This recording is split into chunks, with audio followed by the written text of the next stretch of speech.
Selamat pagi calon-calon ibu. Di sini saya Nancy Sonya Pusunggu dari Poltekkes Kemenkes Medan. Di sini saya ingin menjelaskan sedikit tentang screening pranikah penderita penyakit tiroid. Nah, yang saya jelaskan itu, penyakit atau kelainan tiroid adalah suatu kondisi kelainan pada seseorang akibat adanya gangguan terbanyak kedua di dunia setelah diabetes. Sekitar 300 juta orang di dunia dilaporkan menderita kelainan tiroid. Namun, lebih dari setengahnya tidak menyadarinya. Tahun 2015, Indonesia menduduki peringkat tertinggi di Asia Tenggara dalam gangguan tiroid, yaitu 1,7 juta jiwa. Dan kelenjar tiroid ini merupakan organ endokrin yang terletak di leher manusia. Fungsinya mengeluarkan hormon tiroid. Kasus hipotiroid merupakan kelainan kelenjar tiroid disebabkan oleh defisiensi iodium. Sedangkan untuk kasus hipertiroid ini disebabkan oleh adanya hiperplasia dan kelenjar tiroid sehingga sel-sel hiperplasia aktif mensekresikan hormon tiroid dan kadar tiroid dalam darah meningkat. Gangguan bentuk dan fungsi tiroid akan menimbulkan gejala klinis dan gangguan fisiologis. Gangguan fisiologis yaitu dapat menimbulkan gangguan pada fungsi kognitif, masalah perilaku, dan perubahan perasaan atau biasa disebut dengan mood serta kecemasan. Nah, di sini ada 4 kelenjar tiroid itu. Yang pertama penyakit Hashimoto, yang kedua adalah penyakit Grave, yang ketiga struma atau biasa disebut dengan gondo, yang keempat itu nodul atau tiroid. Nodul tiroid. Nah, di sini fisiologi tiroid dalam kehamilan. Dampak kehamilan pada fisiologi tiroid ibu cukup besar. Perubahan pada struktur dan fungsi kelenjar kadang menyebabkan kesulitan dalam mendiagnosis kelenjar tiroid. Konsentrasi tiroid binding globulin atau disebut dengan TBG pada serum ibu meningkat setara dengan level hormon tiroid total maupun hormon tiroid terikat. Pada masa kehamilan dibutuhkan sekresi T4 yang tinggi untuk pertumbuhan dan perkembangan janin. Oleh karena itu, asupan iodium pada ibu hamil harus ditingkatkan. Jika kebutuhan ini tidak terpenuhi, maka TSH akan meningkat dan T4 akan menurun.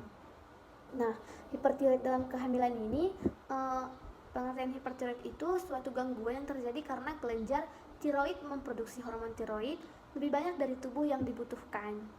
Hipertiroid dalam kehamilan disebabkan karena stimulasi hebat kelenjar tiroid oleh HCG dan biasanya terbatas pada 12-16 minggu pertama kehamilan. Nah, dampak hipertiroid dalam kehamilan itu apa? Keadaan hipertiroid dalam kehamilan dapat berdampak juga terhadap kehamilan itu sendiri dan janin yang dikandung. Dampak yang dapat disebutkan dalam ibu antara lain preeklamsia, kematian, dan gagal jantung kognitif. Sedangkan dampak pada janin prematurias, keguguran, hipotiroid, dan goiter. Pada diagnosis hipertiroid dan kehamilan, hal pertama yang perlu dilakukan itu melalui anamnesa dan pemeriksaan fisik tentunya ya. Nah, terdapat berbagai macam tata laksana untuk hipertiroid dalam kehamilan.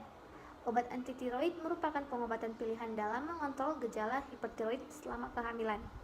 Di sini jenis-jenis terapi yang digunakan untuk mengatasi hipertiroid dalam kehamilan: pemberian adrenik beta blocker, pemberian antitiroid, dan tindakan pembedahan.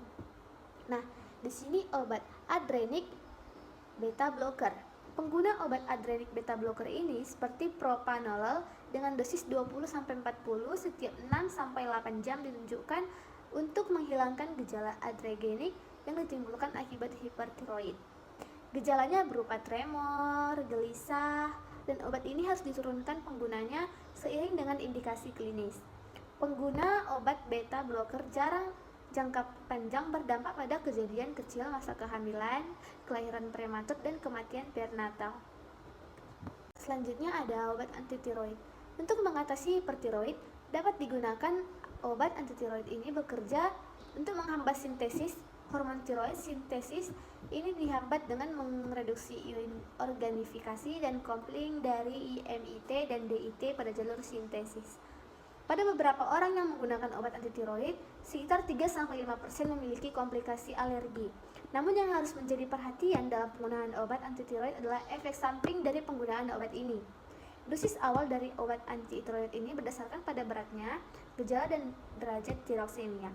Dalam pemberian pengobatan dan obat antitiroid ini, Disarankan untuk memberikan dosis terkecil dan efektif yang dapat diberikan. Pencegahannya, suplementasi iodin sebelum dan selama kehamilan dapat membantu mencegah angka kejadian hipertiroid pada ibu hamil. Peningkatan kadar hormon tiroid selama kehamilan menyebabkan peningkatan kebutuhan iodin dengan pemberian suplementasi iodin pada ibu hamil, baik sebelum dan saat akan hamil, membantu dalam menyediakan cadangan iodin. Hal ini menyebabkan ibu hamil tidak akan mengalami kesulitan dalam adaptasi terhadap peningkatan kebutuhan iodin untuk sintesis hormon tiroid. Defisiensi iodin pada ibu hamil akan mengganggu sintesis hormon tiroid. Hal ini akan menyebabkan peningkatan produksi TSH, hasilnya akan meningkatkan ukuran tiroid. Selain itu, suplementasi iodin telah terbukti menurunkan angka kematian bayi, hambatan dalam pertumbuhan dan perkembangannya. Sekian dari saya, terima kasih.